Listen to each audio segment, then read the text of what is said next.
اب اس کی میں نے حدیث بھی آپ کو سپورٹ کری کہ ایک صحابی واضح طور پہ کہہ رہے ہیں کہ ہم یہ نکاح متع تب کرتے تھے جب ہم کافر تھے، وہ یہ نہیں کہہ رہے جب ہم کرتے تھے ہم ایمان والے تھے۔ تو یہ حدیث ہمارے لیے دلیل ہے کہ قرآن نے کبھی الاؤ نہیں کیا بلکہ حرام ہی کیا ہے، اور اسی لیے سورہ 4 آیت نمبر 24 جو ہے متع کی طرف اشارہ نہیں کرتی ہے۔ بڑی تعداد میں اسکالرس نے اس لیے کہا کیونکہ ایک الٹی ریسرچ ہمیشہ ہمارے یہاں چلتی آئی ہے کہ ہم پہلے حدیثوں میں دیکھتے ہیں پھر قرآن میں دیکھتے ہیں۔ یہ پوری طرح سے صحیح نہیں ہے، آپ کو دونوں ٹو وے کنورجنس کرنا پڑے گا۔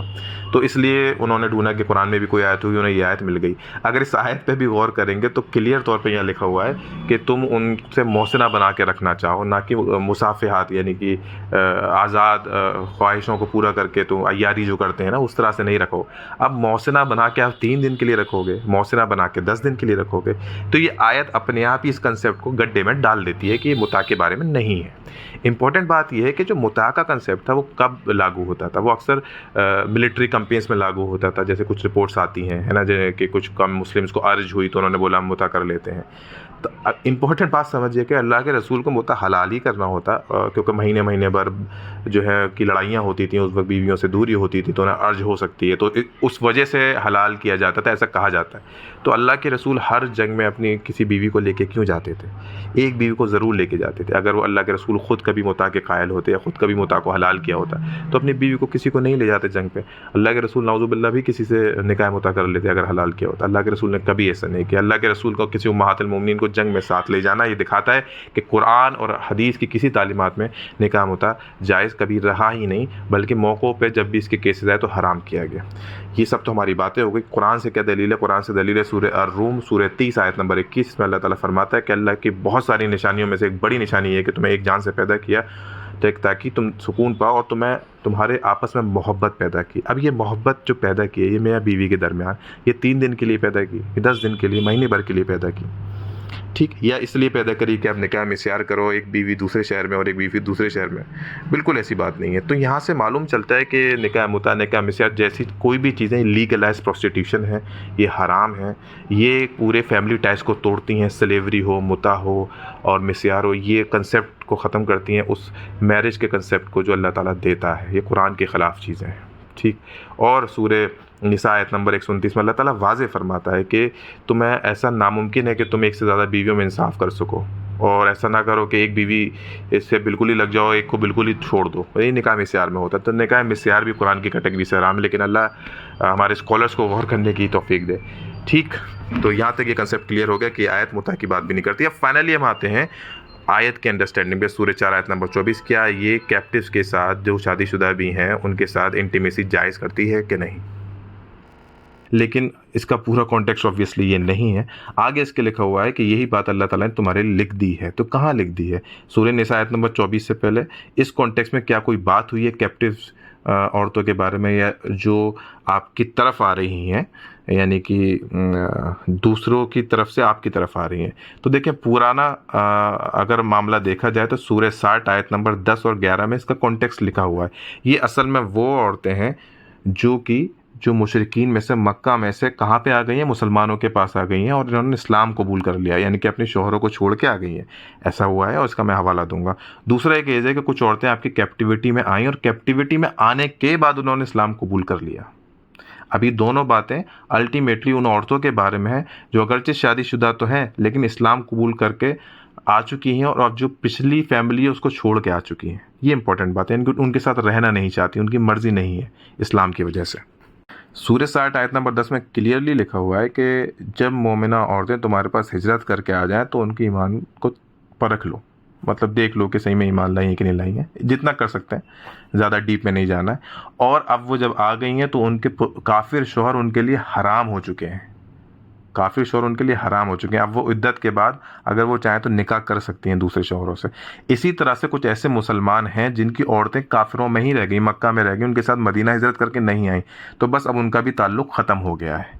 تو یہ دونوں طرفہ بات ہے، ایک طرفہ بات نہیں۔ سورہ نساء آیت نمبر 19 میں کلیئرلی لکھا ہوا ہے کہ مومنوں کے لیے جائز نہیں ہے کہ عورتوں کے زبردستی جبرن مالک بن بیٹھیں۔ اس میں اس کانٹیکس میں کلیئر ہو جائے گا کہ آپ کسی کو زبردستی باندھی نہیں بنا سکتے، اپنی پراپرٹی نہیں بنا سکتے، اس پہ زور زبردستی نہیں کر سکتے کسی عورت پہ، یہ مومنوں کے کام نہیں ہے۔ تو اس سے ساری کی ساری سلیوری اور سیکس سلیوری سورہ نساء آیت نمبر 19 سے ختم ہو جاتی ہے۔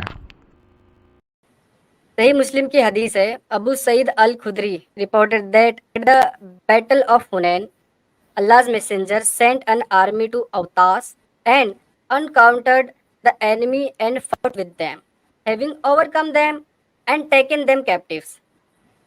The companion of Allah's messenger seemed to refrain from having intercourse with captive women because of their husband being polytheist. اب یہ جو بینگ پولیتھسٹ کا جو ذکر ہے کہ ان کے جو ہسبینڈ تھے وہ مشرک تھے، اصل میں ان کے ہسبینڈ ہونے کی وجہ سے وہ مشرک تھے، اس وجہ سے نہیں، ان کے شوہر ہونے کی وجہ سے وہ ان سے ذمہ کرنے کے لیے ہچکچا رہے تھے کہ ان کے شوہر ہے.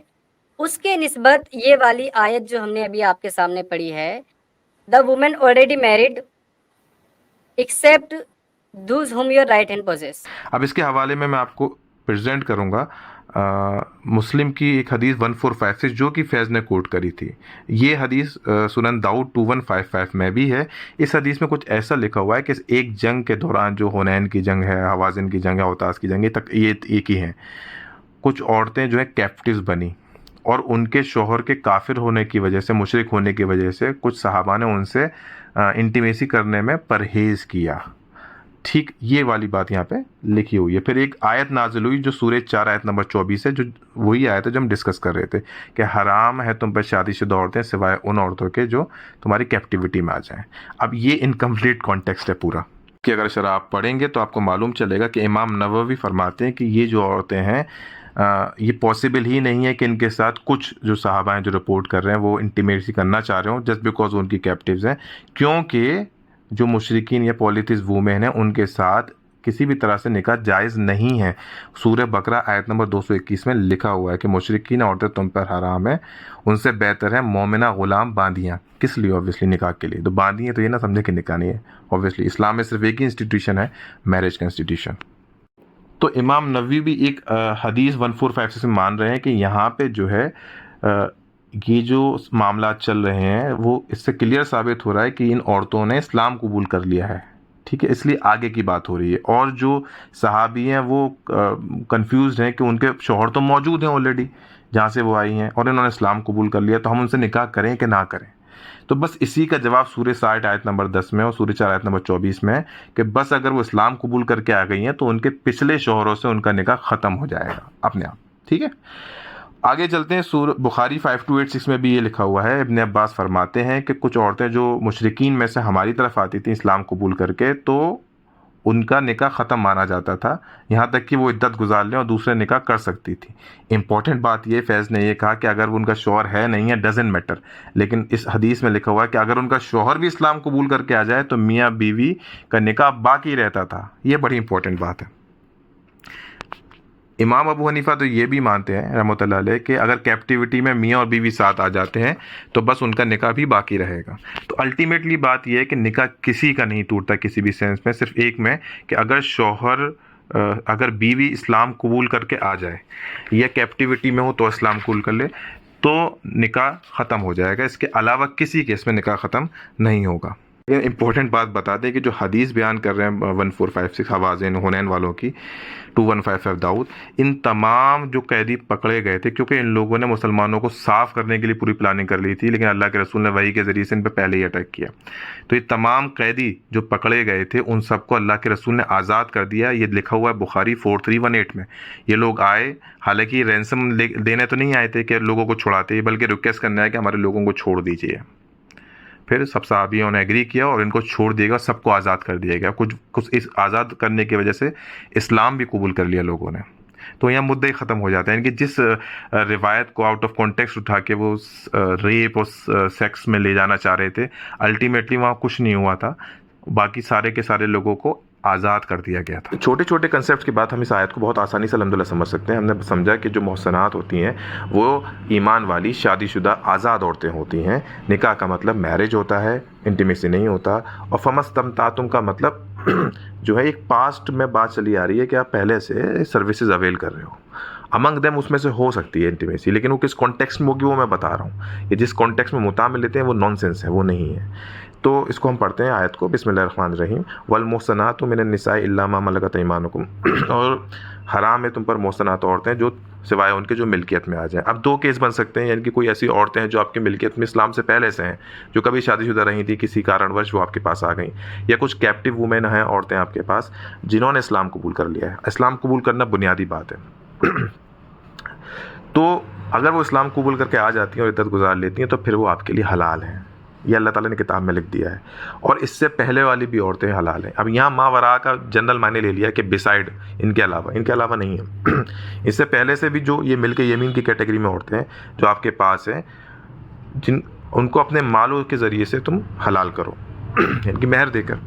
اور کیسے حلال کرنا ہے؟ محسنہ بنا کے حلال کرنا ہے، غیر مسافیات۔ جو مسافہین ہیں وہ لسٹفل کریکٹر کہہ لیں، یہ چھپی آشنائیاں کرنے والا نہیں کرنی ہے آپ کو۔ اور یہ جو متع ہوتا ہے، یہ مسیار ہوتا ہے، یہ سلیو رکھ کے 2-2 4-4 مہینے میں بیچ دینا ہوتا ہے استعمال کر کے، یہ مسافہین میں آتا ہے، قرآن اس کا کھنڈن کرتا ہے۔ تو محسنہ بنا کے رکھنا، محسنہ ہم نے سمجھ لیا محترم امام مالک کی رپورٹ سے، یعنی کہ ان کو آزاد کر کے ان سے نکاح کرنا ہے، تبھی وہ محسنہ بنیں گی۔ اب ایک اور آیت اللہ تعالیٰ اس کے آگے کنٹینیو کرتا ہے، فَمَسْتَمْتَعْتُم بِهِ، اور اگر تم ان کے ساتھ رہ چکے ہو، یعنی کہ پہلے سے رہتے آ رہے ہو، یعنی کہ اسلام سے پہلے سے تمہارے پاس کچھ سلیوز ہیں اور ان کے ساتھ تمہارے معاملات بھی ہیں، ہے نا، تو کیا کرنا ہے؟ ٹھیک ہے، پھر تمہیں ان کا اجور دے دینا ہے، یعنی کہ یہاں پہ ترجمہ کرتے ہیں مہر دے دینا ہے، یعنی کہ وہ باندیاں جو تمہارے پاس پہلے سے ہیں اسلام سے اور تمہارے ان سے تعلق ہیں، اب تمہیں ان کو مہر دینی ہے اور ان سے نکاح کر لینا ہے۔ ٹھیک ہے، یہ امپورٹنٹ بات ہے کہ جو پہلے سے سلیوز ہیں ان سے تمہیں نکاح کرنا ہے، نئی سلیوز نہیں بنانی ہے، یہ دھیان رکھیں، کیونکہ اگلی آیت اس کو ہی ڈسکس کرتی ہے کہ اگر تمہارے پاس آزاد عورتوں سے نکاح کرنے کی استطاعت نہیں ہے تو یہ کر لیں، آپ مومنہ باندی سے نکاح کر لیں، محسنہ بنا کے، اس کو بھی امپورٹنٹ بات۔ اب یہاں ہمیں بات کلیئر ہو گئی کہ یہ فَمَسْتَمْتَعْتُم بِهِ جو ہے یہ متع کی طرف نہیں ہے، بلکہ ان سلیوز کی طرف ہے جو اسلام سے پہلے سے آپ کے پاس ہیں، جن سے آپ گزر بسر کر چکے ہو۔ اب اللہ تعالیٰ کہہ رہا ہے اب تمہیں ان کو آزاد کر کے نکاح کرنا ہے، اور یہ آپشن نہیں ہے، یہ کمپلشن ہے، جیسے کہ اللہ کے رسول کی حدیث ہے کہ جو اپنی باندی کو نکاح آزاد کرے، اس سے نکاح کرے، اس کو دوہرا اجر ہے۔ یہ کمپلسری ہے۔ یہ کمپلسری کیوں ہم بتا چکے ہیں؟ کیونکہ اس میں 3 کیٹیگریز آئی ہیں۔ ایک کیٹیگری وہی ہے کہ جو اپنے مالک کی ڈیوٹی بھی ایمانداری سے کرتا ہے اور اللہ کی عبادت بھی، بندگی بھی ایمانداری سے کرتا ہے، اس کے لیے دوہرا اجر ہے۔ تو کیا ہم یہ کہہ سکتے ہیں کہ بھائی تم ایسا کرو، مالک کی ڈیوٹی تو اچھے سے کر لو لیکن اللہ تعالیٰ کی بندگی میں کم زیادہ چلے گا؟ تو اب بولو گے نہیں بھائی یہ تو غلط بات ہے، دونوں ہی کرنا پڑے گا، تو دونوں ہی کرنا ہے۔ تو یہ آیت متع کی طرف نہیں ہے، یہ پرانی سلیوز جو آپ کے پاس تھی ان کی طرف ہے، ان کو آزاد کر کے نکاح کرنا ہے، ضروری ہے، ان کا لیول اپ کرنا ہے، ان کو ازواج بنانا ہے، ملک یمین سے ان کا لیول اپ کر دینا ہے۔ تو امید ہے یہاں تک بات الحمدللہ کلیئر ہو گئی۔ سورہ 4 آیت نمبر 24 بہت اچھی آیت ہے، بہت چیزوں میں یہ خلاصے کرتی ہے الحمدللہ۔ اور امپورٹنٹ بات جو آخری ہم خلاصہ کریں گے وہ 2155 کی جو حدیث ہے سنن داؤد کی، جو پورا پس منظر چلا آ رہا ہے اور کہا جا رہا ہے کہ کچھ مسلمس انٹیمیسی کرنا چاہتے تھے، پھر یہ آیت نازل ہو گئی کہ حلال ہیں تمہارے لیے عورتیں۔ دیکھیں امپورٹنٹ بات یہ ہے کہ آیت اس موقع پہ غزوہ حنین پہ نازل ہی نہیں ہو سکتی، میں دوبارہ بول رہا ہوں، غزوہ حنین کے موقع پہ آیت نازل ہی نہیں ہو سکتی ریسرچ کے حساب سے، کیونکہ غزوہ حنین 8-9 ہجری کے قریب ہوئی ہے، اور جو سورہ نساء ہے وہ کسی بھی حالت میں سارے تاریخ کے شواہد آپ لے لیں تو وہ 5 ہجری تک پوری سورہ نازل ہو گئی ہوگی۔ اب کوئی سوال کر سکتا ہے ارے بھائی تو کیا ہوا، ساری اکٹھی نازل نہیں ہوگی، کچھ آیت بعد میں نازل ہوئی ہوں گی جیسے یہ والی آیت؟ یہ ایزیوم اگر ہم کر بھی لیں تب بھی ایرر آ جائے گا، کیونکہ اگر ہم کہہ دیں کہ سورہ 4 کی آیت نمبر 24 علیحدہ سے نازل ہوئی ہے تو یہ غلط ہو جائے گا، کیونکہ جو قرآن پڑھے گا وہ سمجھ جائے گا کہ سورہ نساء کی آیت نمبر 24 کنٹینیوٹی میں ہے سورہ نساء کی آیت نمبر 23 سے اور 25 سے۔ تو ایسا نہیں ہو سکتا کہ 24 بیچ میں سے 4 سال بعد نازل ہو اور 23 نازل ہو جائے اور 25 نازل ہو جائے۔ یہ آیت پہلے ہی نازل ہو گئی ہے، اس کا صرف تعویل یہ کر سکتے ہیں کسی نے اس وقت کی آیت کو دھیان دلایا ہوگا، اللہ تعالیٰ نے اس وقت کی آیت نازل نہیں کی، 100% شیور۔ تو یہ تھی ہماری آپ کی ایک ریویلیشن ریسرچ۔ تو شیئر کرتے رہے، لائک کرتے رہے، آنند لیتے رہے، آپ کو ڈرنا اور گھبرانا نہیں ہے۔ السلام علیکم۔